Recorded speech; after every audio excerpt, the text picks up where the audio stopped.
David Garcia looked like he hadn't slept in weeks. The man stood behind the front desk of the Desert Star Motel, holding a laminated sheet of paper between us like it was some kind of contract. His dark eyes had permanent circles under them, and his business shirt was wrinkled enough to suggest he'd been wearing it for at least 2 days straight. "These are the rules," he said, pushing the paper across the scratched wooden surface. "Jamie left them for whoever took over the night shift." I picked up the sheet and read the heading, "Night Clerk Procedures.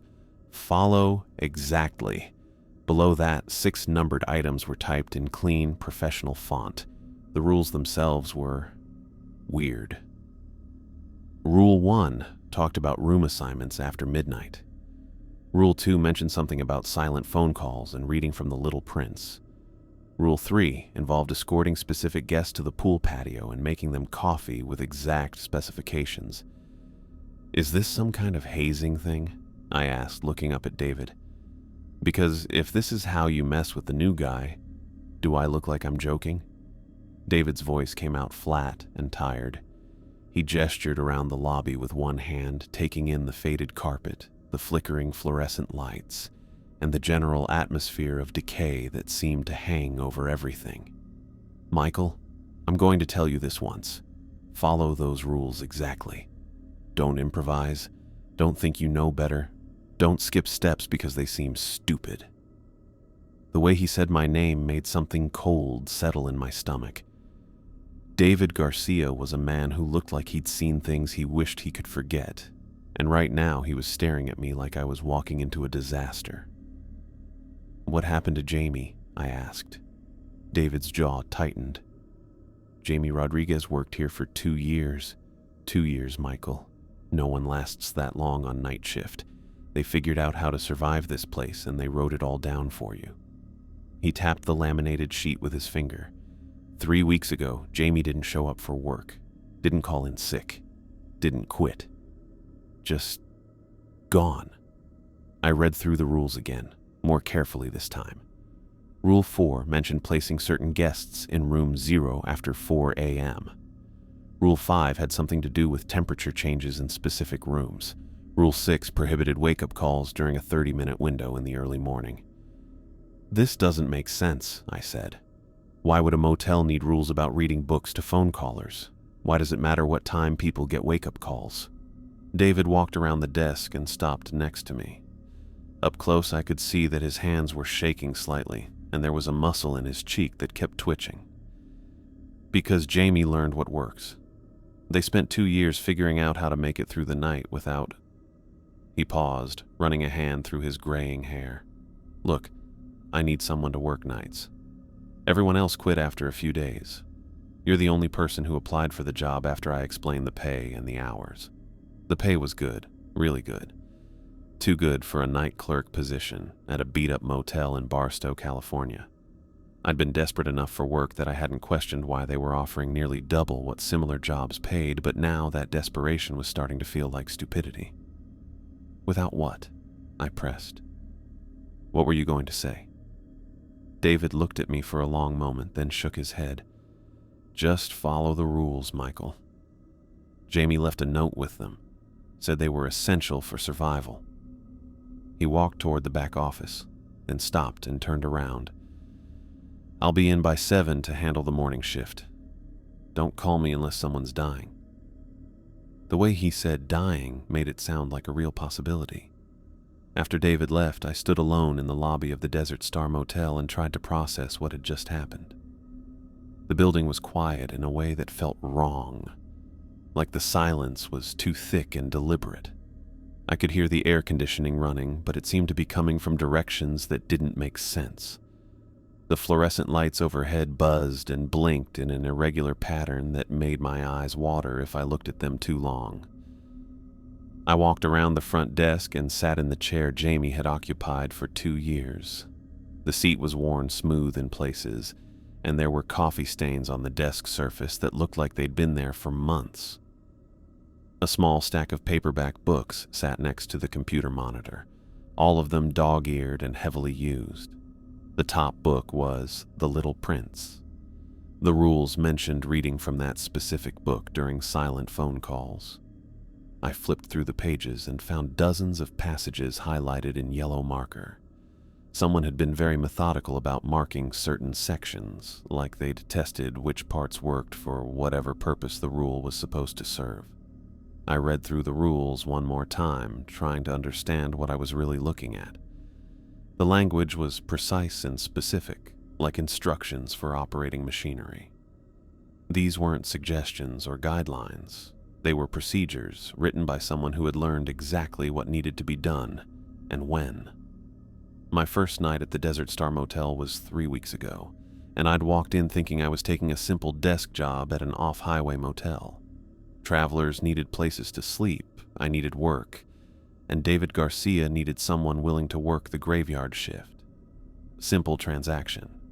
But motels don't usually require their night clerks to follow ritualistic procedures involving specific books and coffee preparations. Hotels don't typically have managers who look like they're carrying the weight of terrible secrets, and desk jobs don't usually come with survival instructions. The lobby felt different after David left. The shadows in the corners seemed deeper, and I kept catching movement in my peripheral vision that turned out to be nothing when I looked directly. The temperature was inconsistent, too. Some areas felt normal, while others had a chill that made me pull my jacket tighter. I spent the first hour of my shift reading through everything Jamie had left behind. The rules, there was a notebook tucked under the desk with handwritten notes about guest behavior and room conditions. Jamie had been documenting patterns, tracking which rooms stayed cold and which guests acted strangely. The notes were methodical and detailed, like scientific notes. One entry caught my attention. Room 6. Temperature drops 15 degrees after midnight. Guests report scratching sounds in walls. Always check for notes under door before assigning. Another. Pool patio. Coffee ritual works for Type B visitors. Must be black coffee, 2 sugars, splash of cream. Timing important. Escort immediately, don't let them wander. Type B visitors. Jamie had been categorizing whatever was happening here. The phone rang at 1:30 a.m., and when I answered it, no one spoke. I could hear breathing on the other end, but no words. According to Rule 2, I was supposed to read from The Little Prince until the caller hung up. I felt ridiculous doing it, but David's warning bounced around in my head, so I opened the book and started reading aloud. All grown-ups were once children, I read into the phone, but only few of them remember it. I read for 15 minutes before a small voice whispered, "Thank you," and the line went dead. That was when I understood that David hadn't been joking about anything. The rest of the night passed quietly, but I spent it watching shadows move in ways that didn't match the lighting, listening to sounds that came from empty hallways, and feeling temperature changes that had nothing to do with the heating system. 3 guests checked in during my turn, and each of them moved with a strange, careful quality that made my skin crawl. By morning, I knew that whatever was happening at the Desert Star Motel, Jamie's rules were the only thing standing between me and something I didn't want to understand. The job paid well because it was dangerous. David looked tired because he knew what the night turn really involved, and Jamie had disappeared because even 2 years of experience wasn't enough to guarantee survival. I should have walked away right then. Should have told David I quit and found work somewhere normal, somewhere that didn't require survival instructions for basic employment. But I needed the job, and more than that, I was curious about what Jamie had discovered and why they'd worked so hard to leave behind a roadmap for whoever came next. So I stayed. I learned the rules, and I began to understand that the Desert Star Motel was something much stranger and more dangerous than a simple roadside place to stay. 2 weeks into the job, I'd gotten comfortable with the routine. Check-ins after midnight were rare, and when they happened, most guests accepted room assignments without much fuss. The rules had started to feel less like mysterious instructions and more like standard operating procedures. I'd even begun to think that maybe Jamie's experiences had been exaggerated, that the supernatural elements David hinted at were just the product of working alone in an old building during the small hours of the night. That confidence lasted until Robert Smith walked through the front door at 12:30 a.m. The man was tall and well-dressed, carrying himself with the kind of confident attitude that suggested he was used to getting his way. His graying hair was neatly combed, and his expensive suit looked fresh for such a late hour. He approached the desk with a practiced smile, the kind business travelers perfected after years of hotel check-ins. "Good evening," he said, placing a leather wallet on the counter. "Robert Smith. I have a reservation." I pulled up his information on the computer. Sure enough, Robert Smith. Confirmed reservation for room 6, arriving late due to flight delays. Everything looked standard and legitimate. But as I went to grab the room key, Rule 1 came back to me. Guests with confirmed reservations for rooms 1 to 8 who arrive after midnight must be assigned to room 10, regardless of their original booking. "I have you down for room 6, Mr. Smith," I said. "But I'm going to need to move you to room 10 tonight. It's our policy for late arrivals." Robert's pleasant expression stumbled. "Excuse me. I specifically requested room 6. I've stayed in that room dozens of times over the years. There's never been a problem. I understand your preference, sir, but no, you don't understand." His voice had an edge now, the polite veneer starting to crack. "I always stay in room 6. Always. It's quiet. It's away from the main hallway, and I know the layout. I'm not changing rooms because of some arbitrary policy." I kept my voice steady, remembering David's warning about following the rules exactly. "Room 10 is actually very similar to room 6, Mr. Smith. Same layout, same amenities. You'll be comfortable there." Robert leaned forward across the desk, his blue eyes growing intense. "I don't want comfortable. I want my usual room, the room I booked, the room I've been staying in for years." Something in his tone made me hesitate. This wasn't just customer preference or travel exhaustion. There was something desperate in the way he insisted on room 6, like it was more than just being used to it driving his demand. "Let me just check on the room status," I said, buying myself time to think.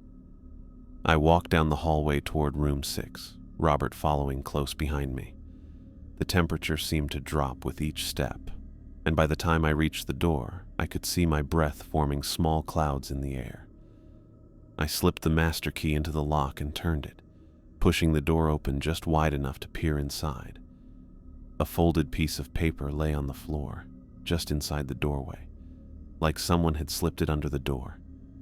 I bent down and picked it up, unfolding it to read the handwritten message. "Mr. Smith, do not enter.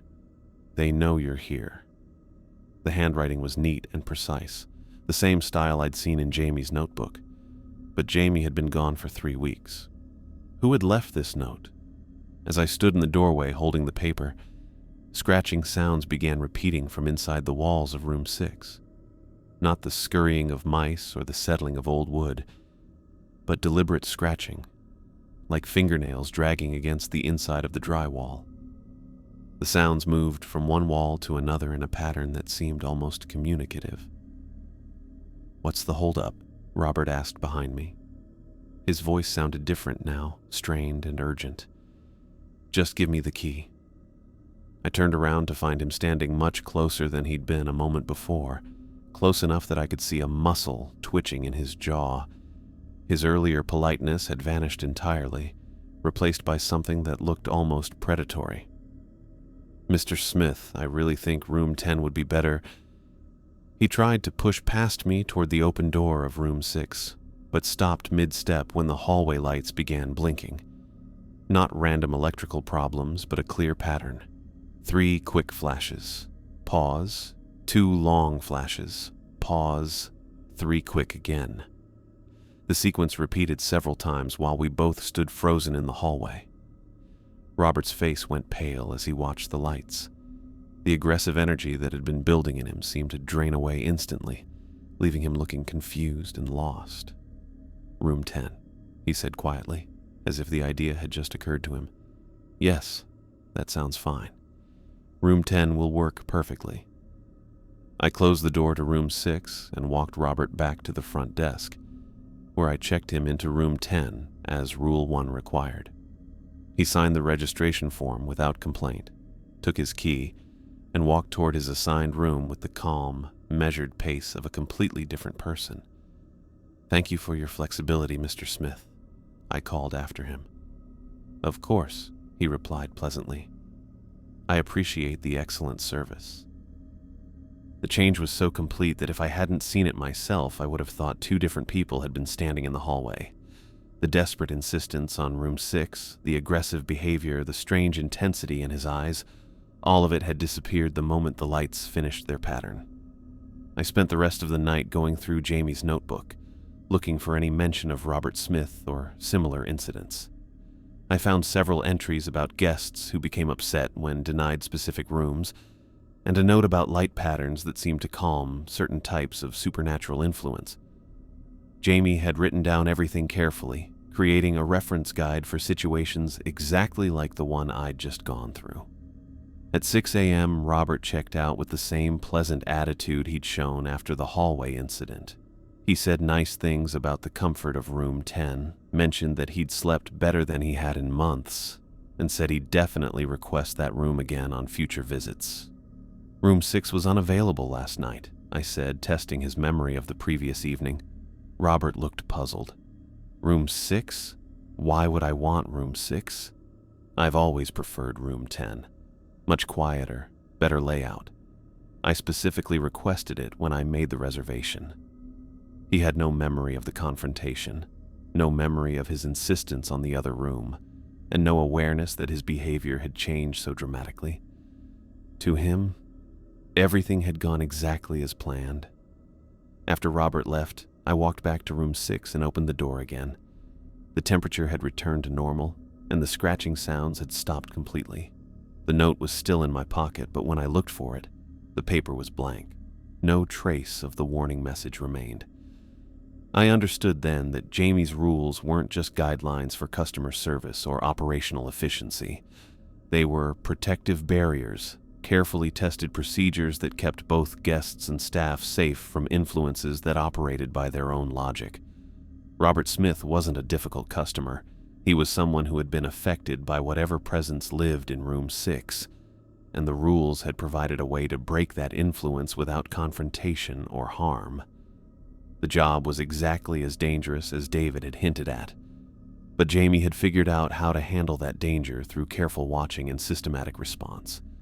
The rules worked because someone had spent 2 years learning what didn't work, documenting failures and successes until they had created a reliable protocol for survival. I was beginning to understand why Jamie had lasted so much longer than previous night clerks, and why their sudden disappearance was so troubling. If someone who had mastered the motel's supernatural challenges could vanish without warning, what did that mean for the rest of us who were still learning? But I also understood something else. The rules could be trusted. When followed exactly, they provided protection and resolution. Robert Smith had left happy and unharmed, with no memory of the disturbing influence that had briefly controlled his behavior. The system Jamie had created actually worked. I just had to make sure I never forgot to follow it. 3 weeks of night shifts had taught me to expect the unexpected, but I still felt more confident than I had during those first uncertain days. The rules had become second nature, and I'd started to recognize patterns in how the motel operated. I knew which sounds were normal settling, and which meant I needed to pay attention. I could identify the difference between regular guests and the others who showed up after midnight. That confidence made me careless. The businessman walked through the front door at 2:30 a.m., looking exactly like what you'd expect from someone whose flight had been delayed twice and who just wanted to get a few hours of sleep before an early meeting. He was maybe 40, wearing an expensive but wrinkled suit with light brown hair that showed early graying at the temples. His leather briefcase looked well used, and he had the slightly pale complexion of someone who spent most of their time in office buildings. "Thank God you're still open," he said, approaching the desk with obvious relief.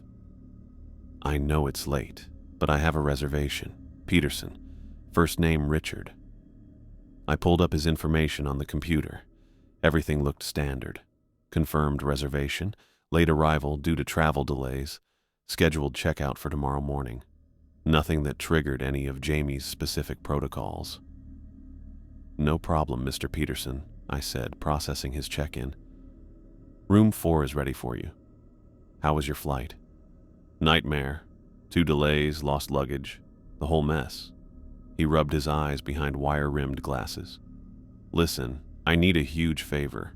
I have a client call at 4 in the morning, different time zone situation. Could you set up a wake-up call for exactly 4 a.m.? I can't afford to miss this one."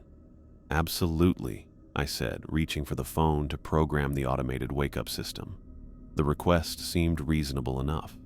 Business travelers made strange schedule demands all the time, and 4 a.m. wake-up calls weren't unheard of in the hospitality industry.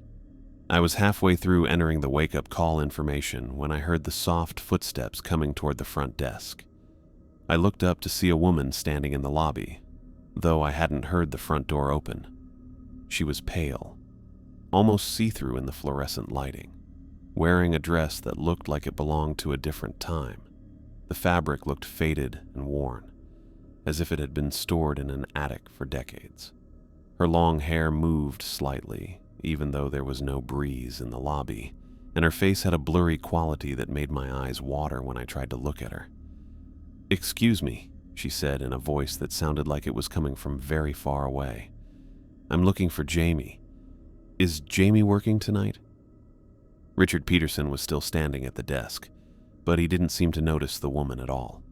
He was checking his phone, completely absorbed in scrolling through missed messages and apparently oblivious to the conversation happening 3 feet away from him. Rule 3 immediately came to mind. Guests who ask for Jamie by name should be escorted to the pool patio immediately.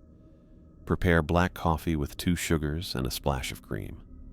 Do not let them wait or wander the building unaccompanied. "Jamie isn't working tonight," I told the woman, trying to keep my voice steady. "But I can help you. Would you like to come with me to the pool area? I'll make you some coffee." She tilted her head slightly, studying me with eyes that seemed much older than her face suggested. "Coffee would be nice. Jamie always made excellent coffee." I looked at Richard Peterson, who was still focused on his phone. "Mr. Peterson, I need to step away for just a moment. Your room key is right here, and I'll be back shortly to finish your check-in." He nodded without looking up from his screen. "No problem, take your time." I walked around the desk and motioned for the woman to follow me. She moved strangely, her feet barely seeming to touch the faded lobby carpet. We walked through the back hallway toward the pool area, passing under blinking fluorescent lights that seemed to buzz more loudly than usual. The pool patio was a small concrete area behind the motel, furnished with a few plastic chairs and a folding table that had seen better days. The pool itself had been drained years ago and was now just an empty concrete hole filled with desert sand and the occasional tumbling weed. But there was a small kitchenette area with a coffee maker, left over from when the motel had offered continental breakfast to guests.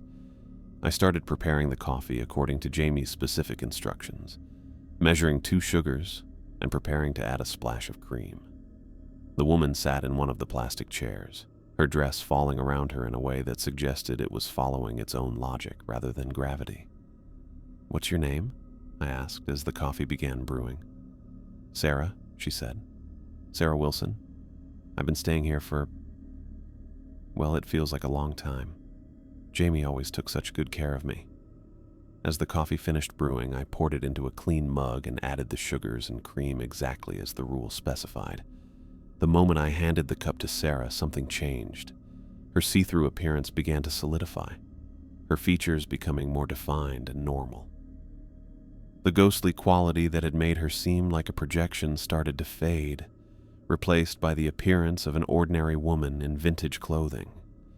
She took a sip of the coffee and smiled. "Perfect. Just the way I like it." We sat in comfortable silence for several minutes while Sarah drank her coffee. With each sip, she seemed to become more present, more anchored to the physical world. By the time she finished the cup, she looked completely normal, Just a woman in old-fashioned clothes enjoying a late-night coffee break. "Thank you," she said, standing up from the chair. "I feel much better now. I think I'll go back to my room and get some rest." She walked back toward the motel building with steady, normal footsteps, no longer moving with that strange quality. I watched her disappear around the corner, then cleaned up the coffee area and headed back to the front desk. Richard Peterson was still in the lobby, though he'd moved to one of the worn chairs and was typing on his laptop. He looked up when I returned. "Sorry about that," I said. "Where were we?" "You were setting up my wake-up call," he reminded me. "For 4 a.m. I sat down at the desk and reached for the phone again, then stopped. 4 a.m. Something about that time was important. I pulled out Jamie's rules and looked through them quickly. Rule 6. Under no circumstances should wake-up calls be placed between 3:30 a.m. and 4:30 a.m. Guests who insist on calls during this window should be politely declined and offered alternative arrangements. My stomach dropped. I'd been about to program a wake-up call for exactly the time period Jamie had specifically warned against. The coffee ritual with Sarah had saved me from making a potentially dangerous mistake. "Actually, Mr. Peterson, I'm sorry, but our phone system has restrictions on wake-up calls between 3:30 and 4:30 a.m., I said. Something about not interfering with the automated maintenance cycles. Could I set it for 4:45 instead? Richard frowned. "That's cutting it pretty close for my call. Is there really no way to make an exception?"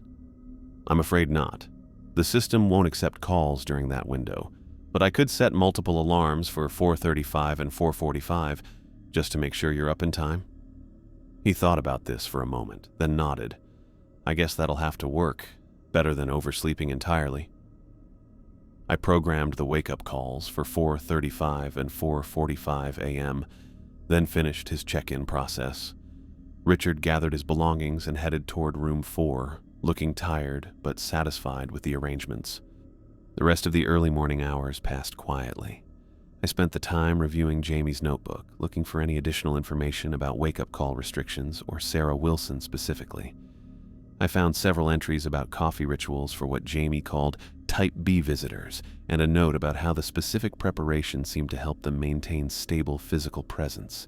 At exactly 4 a.m., loud banging started coming from room 4. The sounds were violent and rhythmic, like someone was hammering on the walls from inside the room. They continued for about 30 seconds, growing louder and more frantic, then stopped abruptly. The silence that followed was complete and absolute, as if the room had been suddenly emptied of all sound. I stood behind the front desk, listening to the quiet and understanding exactly why Jamie had included Rule 6. Whatever happened in guest rooms during that 30-minute window was something people needed to sleep through undisturbed. Waking Richard Peterson at 4 a.m. would have exposed him to whatever force was responsible for that banging.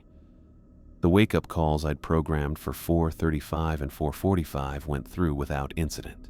At 6 a.m., Richard appeared in the lobby looking pale and shaken but otherwise unharmed. He checked out quickly, gathering his belongings with the efficient movements of someone eager to leave. "Thank you for not waking me at 4, he said as he signed the final paperwork. "I had the most terrible nightmares all night. Kept dreaming that something was trying to break down my door. If you'd called during all that, I probably would have had a heart attack." "I'm glad the later call time worked out," I said. Richard shouldered his laptop bag and headed toward the door, then paused and turned back. "You know, I've stayed in a lot of hotels over the years, and I've never had a desk clerk be so careful about policy details. Most places would have just set the call for whenever I asked. Your attention to the rules probably saved me from a really awful morning." After he left, I sat in Jamie's chair and thought about how close I'd come to making a serious mistake. The businessman's gratitude confirmed what I'd suspected. The rules weren't random restrictions or customer service guidelines. They were protective measures, carefully designed to keep guests safe from things that operated on their own schedule and followed their own logic. Sarah Wilson's appearance had been perfectly timed, arriving just when I needed to be reminded about the importance of following procedures exactly. The coffee ritual had worked exactly as Jamie had documented, transforming her from a ghostly presence into a normal person who could rest peacefully. And the wake-up call rule had protected Richard Peterson from an experience that would have been much worse than bad dreams. I was beginning to understand that working the night shift at the Desert Star Motel meant accepting responsibility for more than just checking people in and out. I was a guardian of sorts, using Jamie's carefully tested procedures to maintain a careful balance between the normal world and whatever else lived in this place after dark. The job was more complex and dangerous than I'd ever imagined, but it was also more important. Every night brought new challenges, but I was learning to meet them with the tools Jamie had provided. As long as I followed the rules exactly and paid attention to the details, I could keep both guests and myself safe from forces that most people never had to encounter. It was a strange way to make a living, but I was getting good at it. I settled into the quiet rhythm of another night shift, but my mind kept wandering to the gaps in what I knew. 3 weeks of following Jamie's rules had shown me they worked, but I still didn't understand why Jamie had disappeared after mastering the system so completely. The question bothered me during the slow hours between incidents, when the lobby felt almost normal, and I could pretend this was just an ordinary job. The motel's guest register from previous years sat in a drawer beneath the front desk, and I'd started looking through it during the dead time around 3 a.m. Most entries were standard: business travelers, families on road trips, the occasional local needing a place to crash. But the employee records told a different story. Night clerks came and went with surprising frequency. Jennifer Martinez lasted 4 days in March 2019. Robert Chen made it through exactly 1 week in August 2020. Sarah Kim quit after 3 days in January 2021, leaving a note that simply said, "I can't do this." Then Jamie Rodriguez appeared in the records in September 2021, and their names stayed consistent through every month until 3 weeks ago. 2 full years of night shifts, while everyone else took off within days. The pattern was so clear it felt obvious. I found more details in the motel's business license renewal documents, which David kept filed in a beat-up cabinet behind the front desk. The Desert Star Motel got its operating permit in June 1967, built on a lot that had previously housed Miller's gas station. The construction permits included a note about ground preparation delays due to investigation completion, but no specifics about what kind of investigation. A trip to the county records office during my day off showed the rest. Miller's gas station had been the site of 4 unexplained deaths between 1952 and 1955. A night attendant found dead at his post with no sign of injury or illness. A family of 3 discovered in their car at the pumps, appearing to have simply stopped breathing simultaneously. Each incident resulted in investigations that concluded with cause unknown and recommendations to avoid overnight operations at the location. The gas station closed in 1956 and remained an empty lot for 11 years before the motel development began. The construction crew reported equipment malfunctions, unexplained temperature drops, and workers refusing to continue night shifts. 3 different contractors abandoned the project before Desert Star Hospitality finally completed the building using day crews only. All of this information painted a clear picture. Whatever phenomena I dealt with during night shifts had been affecting this location for decades. The motel hadn't created the supernatural activity. It had simply been built on top of it. But knowing the history didn't explain Jamie's specific fate or why someone who'd survived 2 years would suddenly vanish. The answer to that had to be somewhere in the motel itself, in the details Jamie had watched and recorded. I spent several shifts searching the front desk area more thoroughly, checking behind drawers and inside cabinet spaces that looked too small to hide anything useful.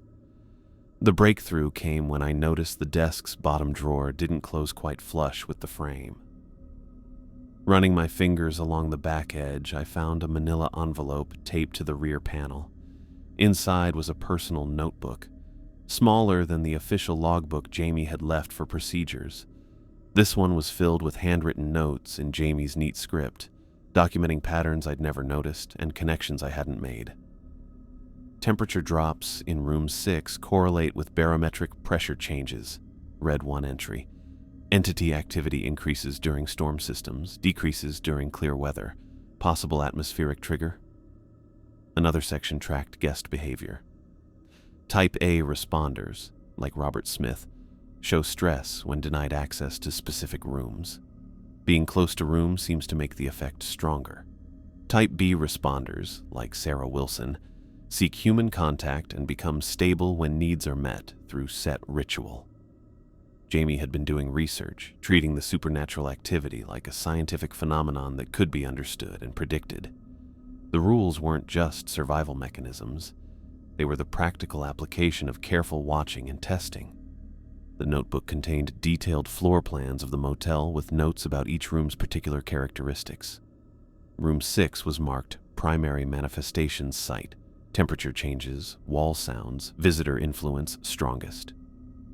Room 10 was labeled Neutral Space, safe for influenced guests, no strange activity red-corded.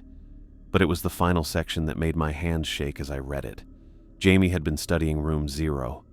Unlike the other rooms, which were numbered in order from 1 to 12, Room 0 sat at the far end of the hallway, past the maintenance closet and the emergency exit. Jamie's notes described it as the control room and source point for entity coordination. Multiple entries tracked the room's behavior over months of watching. Room 0 door unlocked itself 3 times this week during peak activity periods, one entry noted. Entities seem to emerge from this location, proceed to assigned rooms, return before dawn. Pattern suggests central organizing intelligence. The entries got more detailed and urgent as they went on. Jamie had started spending time near Room 0 during quiet periods, writing down sounds and temperature changes. The final entry was dated exactly 3 weeks ago, the night Jamie disappeared. Breakthrough tonight. Recorded clear vocalization from Room 0 during 3 a.m. activity period. Sounds like communication protocol, possibly instructions being given to entities before they disperse. Planning to investigate interior tonight during peak activity window. If patterns hold true, 3:45 a.m. should be optimal timing for observation. Finally going to understand how this system really works. The entry ended there, mid-investigation, like Jamie had set down the pen and walked straight toward whatever discovery they'd been building toward for 2 years. I closed the notebook and sat in the quiet lobby, understanding finally why Jamie had disappeared. They hadn't been happy to follow the rules, they'd wanted to understand the source. And something about that investigation had gone wrong. The next morning, I waited for David to arrive and asked him directly about Room 0. His face went pale the moment I mentioned it. "You haven't been messing around with that room, have you?" "I found Jamie's personal notebook," I said. "They were investigating Room 0 the night they disappeared. Is there security footage from that evening?" David's hands started shaking again, the same way they had during my first night. "There was footage. Jamie went into Room 0 at 3:45 a.m., just like you said. But the camera cut out right after that. When it came back online an hour later, the hallway was empty. No sign of Jamie anywhere. What did you do then?" "I sealed the room," David said quietly. "Padlocked it, put up an out-of-order sign, and pretended it didn't exist. I've been too afraid to check what's inside ever since. I was starting to think I had the hang of things when the night of October 15th proved me completely wrong." The phone call came at 1:15 a.m., cutting through the quiet lobby with its sharp electronic ring. I picked up the handset and heard nothing but breathing on the other end. Steady, rhythmic breathing that could have belonged to a child or an adult. Impossible to tell. The silence stretched between us for several seconds before I remembered Rule 2 and reached for The Little Prince. "Once when I was 6 years old, I saw a magnificent picture in a book," I began, reading aloud into the phone. The breathing continued, patient and attentive, as I worked my way through the opening chapter. My voice felt strange in the empty lobby, bouncing off the faded walls and worn furniture. as I described the narrator's childhood drawing of a boa constrictor digesting an elephant. I kept reading, moving through the story of the pilot's crash landing in the desert and his encounter with the little prince. The known words had become a sort of meditation during these calls, though tonight they felt different somehow, more urgent, like the listener needed to hear them more desperately than usual. After 20 minutes of steady reading, a small voice whispered, "Thank you," through the receiver, and the line went dead. I set the phone back in its place and rubbed my eyes, checking the clock. 1:38 a.m. The reading had taken longer than usual, but the gratitude in that tiny voice made it feel worthwhile. I'd learned not to question why these calls happened or who was making them. The procedure worked. That was enough. I was settling back into my chair when headlights swept across the lobby windows. A beat-up sedan pulled into the parking lot, moving fast enough to kick up gravel as it stopped in front of the office. 3 people climbed out of the car, their movements sharp and aggressive even from a distance. They came up to the front door like they owned the place, and something about their body language made my stomach tighten. The first man through the door was thin and wiry, wearing clothes that looked like they'd been slept in for days. His hair was greasy and unwashed, and his eyes had a fevered quality that made me want to step back from the desk. The woman behind him was shorter, but carried herself with the same aggressive energy, her bleached hair showing dark roots and her makeup smeared around the edges. The third man was stocky and broad-shouldered, with calloused hands and a scowl that suggested he was used to getting his way through intimidation. "We need 3 rooms," the thin man said without preamble. His voice had a nasal quality that made it sound like he was constantly complaining. "Been driving all night, and we're beat." I looked at the clock. 4:17 a.m. Rule 4 immediately came to mind. Guests who arrive after 4 a.m. requesting multiple rooms should be directed to room 0. Do not process normal check-ins or assign standard guest rooms during this time period. But there was a problem. Room 0 had been sealed since Jamie's disappearance. The door locked with a padlock David had installed and never mentioned removing. I'd never even seen inside the room, though I'd noticed it during my early exploration of the building. It was located at the end of the main hallway, past all the numbered rooms, with a plain door that looked like it might lead to a storage closet. "I'm sorry, but we're not processing new check-ins at this hour," I said, trying to keep my voice professional. "I can recommend several motels in Barstow that would still have availability." "Look, kid," the stocky man interrupted, leaning across the desk in a way that felt deliberately threatening. "We're not driving to Barstow. We're tired, we've got cash, and we want rooms. Now." The woman moved to the side of the desk while he spoke, putting herself between me and the door that led to the back office. The coordination felt practiced, like they'd done this before. The thin man stayed by the front entrance, blocking my exit in that direction. "I understand you're tired," I said, reaching slowly for the business cards David kept behind the desk for situations like this. "But our system is down for maintenance between 4 and 6 a.m. These other places are only about 15 minutes away, and they'll definitely have rooms available." 15 minutes is 15 minutes too long," the stocky man said. His breath smelled like cigarettes and something else I couldn't identify, something sour and unpleasant. "We're staying here." The woman laughed, a harsh sound that didn't contain any actual humor. "Yeah, we're staying here, so stop wasting our time and give us some keys."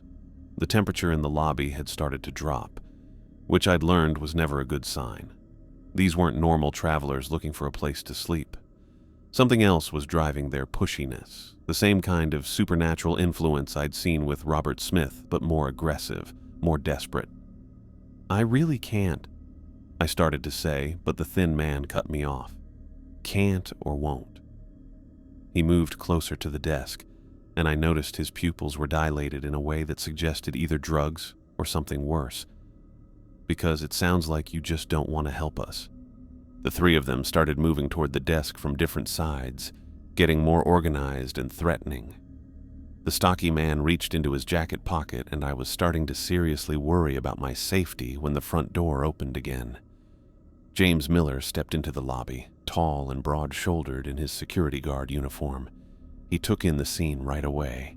3 aggressive strangers surrounding the front desk, the temperature drop, my obvious distress, and moved with the calm efficiency of someone who'd handled similar situations before. "Evening, folks," he said, his voice carrying the kind of authority that came from years of experience. "Something I can help you with?" The 3 strangers turned toward him, and their aggressive energy seemed to falter slightly. James wasn't carrying any weapons that I could see, but he had the presence of someone who wouldn't be easily intimidated. "Just trying to get some rooms," the woman said, though her tone had become less confrontational. "Kid here says they're closed." "After 4 a.m., we follow special procedures," James said matter-of-factly. "Michael, you'll want to use room 0 for these guests." I looked at him, hoping my expression conveyed the problem. "Room 0 has been sealed since Jamie left, right?" James nodded like he'd expected this complication. "I've got the key. David asked me to handle room 0 situations when they came up." He pulled a ring of keys from his belt and picked one that looked newer than the others. I followed him down the main hallway, the 3 strangers walking behind us with that same aggressive energy, but noticeably quieter now that James was involved. Room 0 was at the far end of the hall, past all the numbered guest rooms. The door looked completely ordinary except for the heavy padlock that secured it. James worked the lock open with practiced movements, then pushed the door wide. The room beyond looked perfectly normal. Standard motel layout with 2 double beds, a small table and chairs, a television mounted on the wall, and a bathroom visible through an open doorway. The carpet was the same faded pattern as the rest of the motel, and the walls were painted the same bland beige color. Nothing seemed unusual or threatening about the space, but something felt fundamentally wrong about room 0. The air inside was too still, too quiet, like the room existed in a pocket of space that was slightly removed from the rest of the building. Standing in the doorway made my skin crawl in a way I couldn't explain, though nothing I could see justified the reaction. "Here you go," James said to the 3 strangers. "Room 0, no charge for late-night accommodations." The thin man looked into the room and his worried expression immediately calmed. "Yeah, this looks perfect. Exactly what we need." The woman and stocky man pushed past him into the room, and their aggressive energy disappeared completely the moment they crossed the doorway. They moved slowly, like people who had been running on adrenaline for hours, and finally felt safe enough to collapse. "Thank you," the woman said quietly, settling onto one of the beds without even removing her shoes. "This is exactly right." James closed the door behind them and locked it with the same key he'd used to remove the padlock. The sounds from inside the room cut off immediately, leaving the hallway in complete silence. "Come on," he said, gesturing for me to follow him back to the lobby. "I'll explain while we walk." We made our way back through the building, James moving with the confident stride of someone who knew the motel's layout as well as I was learning to. The temperature had returned to normal by the time we reached the front desk, and the oppressive feeling that had built up during the confrontation was starting to dissipate. "Those weren't normal guests," I said once we were alone in the lobby. "No, they weren't." James settled into one of the worn chairs across from the desk, his posture relaxed but alert. "We get visitors like that every few weeks. People who show up after 4 in the morning, always demanding rooms, always getting aggressive when you try to direct them elsewhere." I sat down behind the desk, my hands still shaking slightly from the adrenaline. What happens to them in room 0? Honestly, I don't know exactly. Jamie figured out that it was the only way to handle them safely. They go in willingly once they see the room. They quiet down immediately, and by morning, they're gone. James rubbed his jaw thoughtfully. Before Jamie worked out the room assignments and the timing rules, situations like tonight ended badly. People got hurt. The motel got damaged. Sometimes the police had to get involved, which never went well because they couldn't see what was really happening. And now? Now we follow the procedures and everyone stays safe. The visitors get what they need, we don't get hurt, and the balance stays maintained. James looked toward the hallway where room 0 was located. Jamie spent 2 years figuring out exactly how to handle every type of supernatural encounter this place attracts. The rules aren't suggestions, they're survival instructions. I thought about the phone call I'd handled earlier, the child's voice thanking me for reading aloud. Even the reading from The Little Prince? Especially that. Those calls come from somewhere else, somewhere that needs to hear human voices speaking words of comfort and imagination. Jamie tested dozens of different books before figuring out which passages worked best. James stood up and checked his watch. You did good tonight, following the procedures even when things got complicated. A lot of people would have panicked when those 3 showed up. I almost did panic. If you hadn't arrived when you did, but I did arrive, and you handled the situation correctly. That's what matters. James moved toward the door, then paused. I'll be back at 6 to help you check room 0, standard procedure after overnight visitors. He left me alone in the lobby, but I felt much calmer than I had earlier. The rules had worked exactly as Jamie had designed them to, even in a complex situation with multiple supernatural incidents happening at the same time. The reading had provided comfort to whoever needed to hear it, and room 0 had safely contained visitors who couldn't be handled through normal hospitality procedures. The rest of the early morning hours passed quietly. I spent the time reviewing Jamie's notebook, looking for additional information about room 0 and overnight visitors. I found several entries about what Jamie called convergence nights, when multiple incidents happened one after another. The notes suggested these busy periods happened roughly once a month, testing the night clerk's ability to handle overlapping supernatural situations. At exactly 6 a.m., James returned as promised. We walked together to room 0, where he unlocked the door and pushed it open to reveal a completely empty room. The beds were perfectly made, the carpet showed no footprints, and there was no sign that anyone had ever been there. Even the air felt different, cleaner, as if the room had been purged of whatever presence had briefly lived in it. They always leave it like this, James said, examining the space with the thoroughness of someone who'd done this many times before. No trace, no evidence they were ever here. Just an empty room, ready for the next time we need it. Where do they go? Wherever they came from, I assume. Jamie had theories, but the important thing is that they're gone and they left peacefully. James locked the room again and we headed back toward the lobby. The procedures work because they address the real needs of the entities that show up here. They're not evil necessarily, just operating by different rules than the ones that govern normal human behavior. As we reached the front desk, I realized I was starting to understand something important about the Desert Star Motel. It wasn't just a place to stay that happened to have supernatural problems. It was a place where different types of existence met, where beings from elsewhere could find what they needed through carefully planned interactions. Jamie hadn't just figured out how to survive working here. They'd created a system that served both human and non-human guests through mutual respect and clear boundaries. "Thank you for helping tonight," I said to James. "That's what the job involves," he replied. "Taking care of each other and making sure the rules get followed."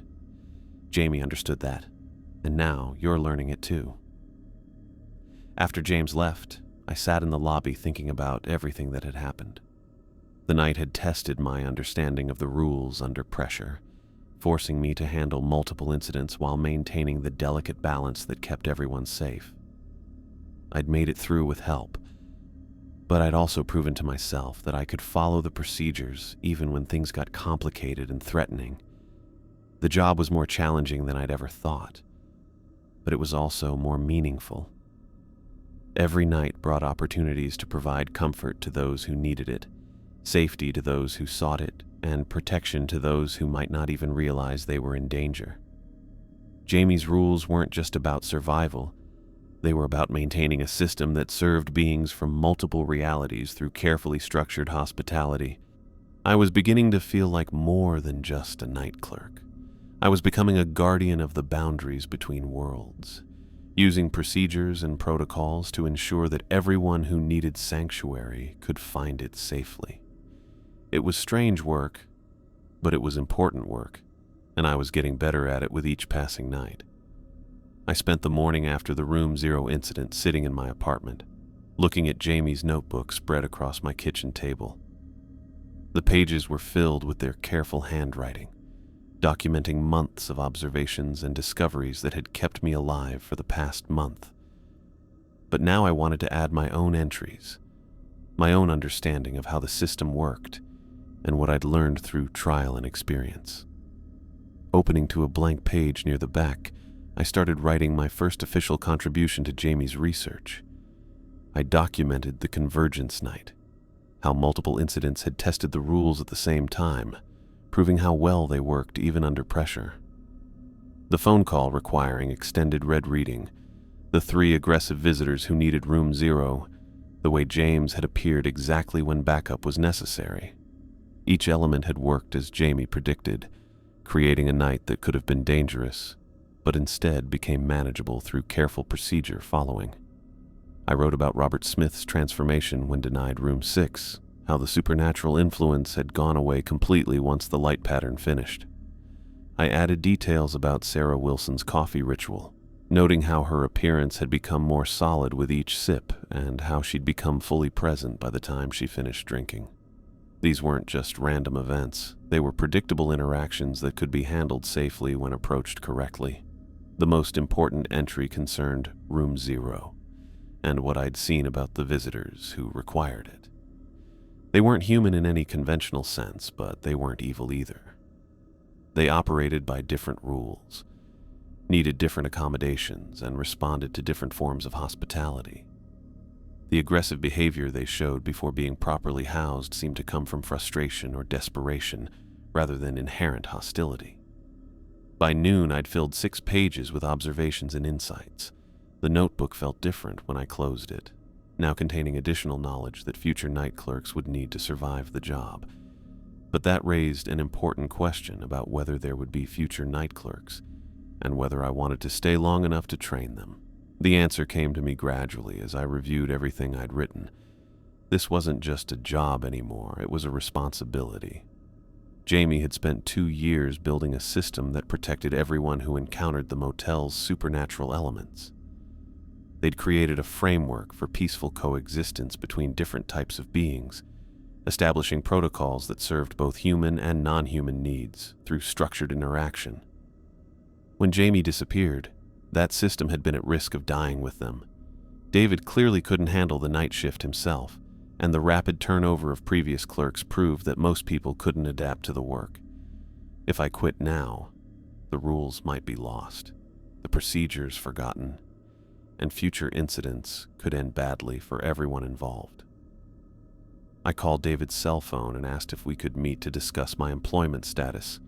He suggested the motel office, where we could talk privately without the complications that night hours brought. David looked better during daylight hours, though the permanent exhaustion still showed in his posture and the lines around his eyes. He sat behind his desk with a cup of coffee that steamed between us, waiting for me to explain why I'd requested the meeting. "I want to stay," I said without preamble. "Permanently. But I need to know this position comes with job security and benefits that reflect what the work actually involves." David's eyebrows rose slightly. "Most people who last this long are already planning their exit strategy. I'm not most people, apparently. I've been thinking about what Jamie accomplished here, how they figured out ways to handle every type of supernatural encounter safely. That knowledge is too valuable to lose because of staff turnover." I pulled Jamie's notebook from my jacket and set it on David's desk. I've started adding my own observations to their research. But if I'm going to continue developing this system, I need to know the motel is committed to supporting the work long term. David picked up the notebook and flipped through the new pages I'd written. His expression grew more serious as he read my documentation of recent incidents and the insights I'd gained about entity behavior patterns. "This is excellent work," he said after several minutes. "Detailed, methodical, exactly the kind of documentation that helps us understand what we're dealing with." He set the notebook down and looked at me directly. What kind of commitment are you looking for? Salary instead of hourly wages, health insurance, 2 weeks paid vacation per year, though I understand scheduling will be complex given the specialized nature of the position. I'd thought through these requirements carefully, knowing that David needed me more than I needed the job. Most importantly, I want authorization to create training materials and backup procedures. If something happens to me, the next person shouldn't have to start from scratch.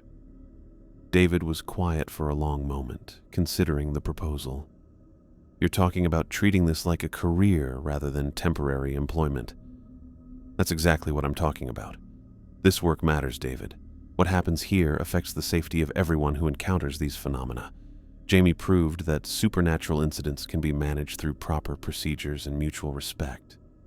But that only works if the knowledge gets preserved and passed on. The pay increase you're requesting would be significant. So is the responsibility. You've told me yourself how hard it is to find people who can handle this position. Training costs money, turnover costs money, and incidents that go wrong cost even more. I leaned forward, making my case directly. I'm offering to stay, to build on Jamie's foundation, and to ensure continuity for future staff. That's worth investing in.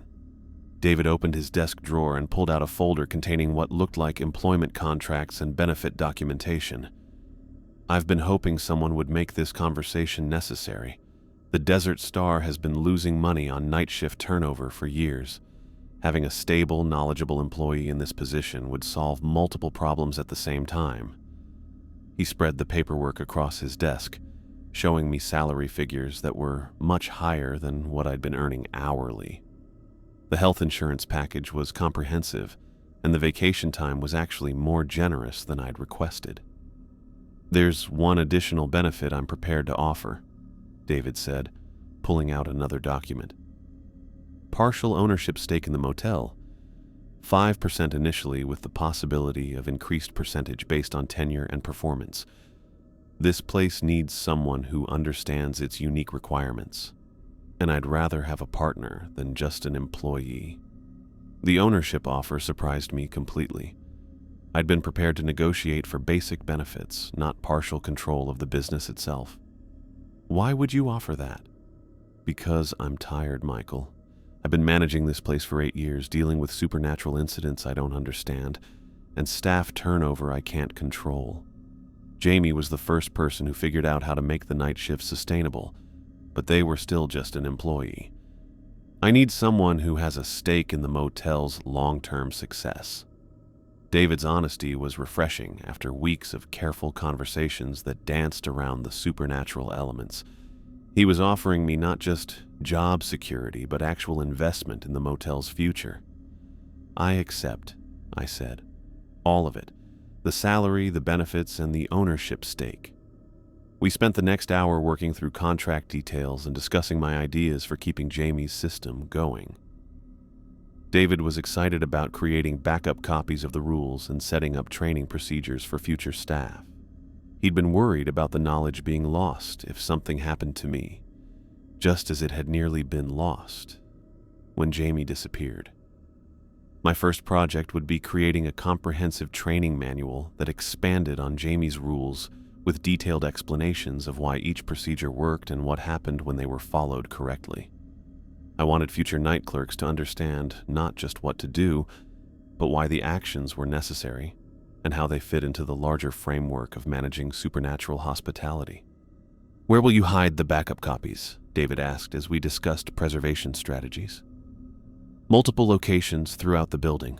One set in the office safe, another in the maintenance room, a third copy sealed in waterproof container buried on the property. Maybe additional copies stored off-site." I'd been thinking about this during the morning, considering various scenarios that could threaten the information. The goal is making sure the rules survive even if the building itself is damaged or destroyed.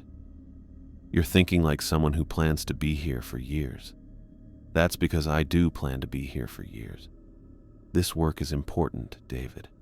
These entities aren't going away, and they need a place where they can interact safely with our world.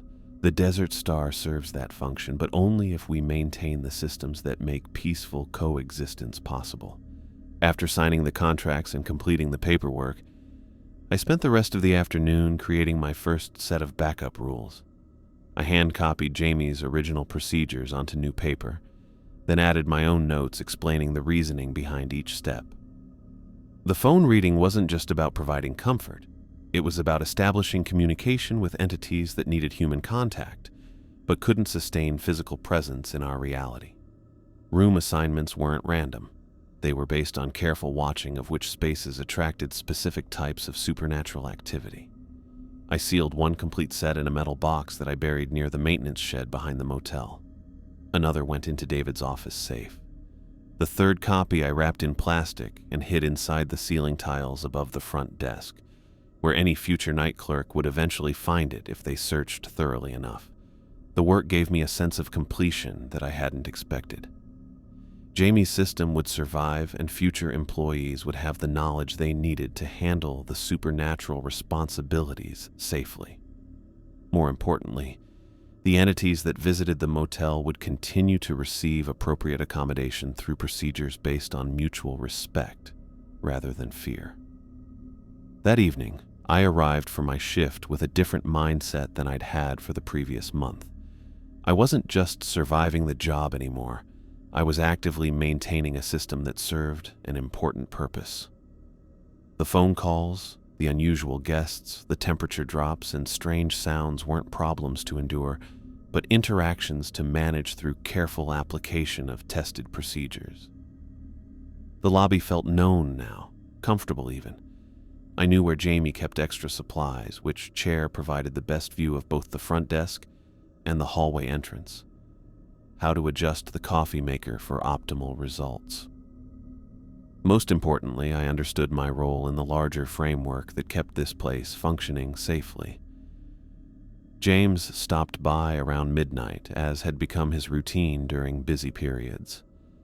We'd developed an easy working relationship based on shared understanding of what the job required and mutual respect for each other's expertise. "David mentioned you're staying permanently," he said, settling into his usual chair.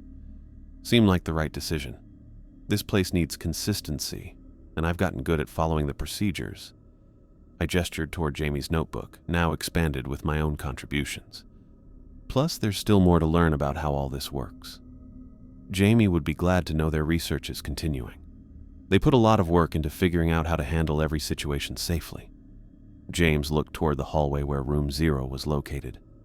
"Have you given any thought to investigating what happened to them?" "Some. But I think Jamie got into trouble because they tried to understand the source rather than just managing the effects.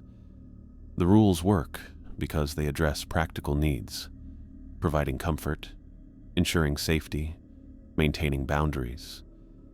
Going deeper than that might not be worth the risk." Smart approach. The entities that visit here respond to structure and respect, but they're not necessarily interested in being studied or analyzed. Jamie's system works because it treats them as guests with specific requirements rather than subjects for investigation. The conversation reminded me of something important I'd realized during my research into the motel's history. The supernatural activity came before the building itself, meaning this location served as a natural meeting point between different realities. The motel hadn't created the phenomenon. It had simply given a framework for managing interactions that would happen regardless. "I've been thinking about the bigger picture," I said to James. "This place serves a function that goes beyond normal hospitality. We're maintaining a safe crossing point between worlds, making sure everyone who needs accommodation can get it without anyone getting hurt." "That's exactly right, and it's exactly why the work matters, even when it gets strange or dangerous." James checked his watch and stood up. "I'll let you get back to it. Call if you need anything." The rest of the night passed quietly, giving me time to organize my thoughts and plan future projects. I wanted to expand Jamie's research into patterns and triggers, documenting seasonal variations and identifying early warning signs for particularly active periods. The convergence night had shown me that multiple incidents could overlap, requiring quick decisions and smooth coordination between different procedures. By morning, I felt more confident about my decision than I had about anything in months. The Desert Star Motel was an unusual workplace that demanded unusual skills, but it was also a place where I could make a meaningful contribution to something larger than myself. Jamie's rules had saved my life repeatedly over the past month, and now I was in a position to preserve and improve that system for future staff. The work would remain dangerous and unpredictable, but I'd learned to find purpose in maintaining the delicate balance that kept both guests and staff safe. Each night brought new challenges, but also new opportunities to provide sanctuary to those who needed it and protection to those who might not even realize they were in danger. I was no longer just the night clerk at a roadside motel. I was the guardian of a system that served beings from multiple realities, using careful procedures and mutual respect to ensure that everyone who sought accommodation could find it safely. It was strange work, but it was important work, and I was good at it. The Desert Star would continue to operate as a crossing point between worlds, and I would be there to make sure it operated safely.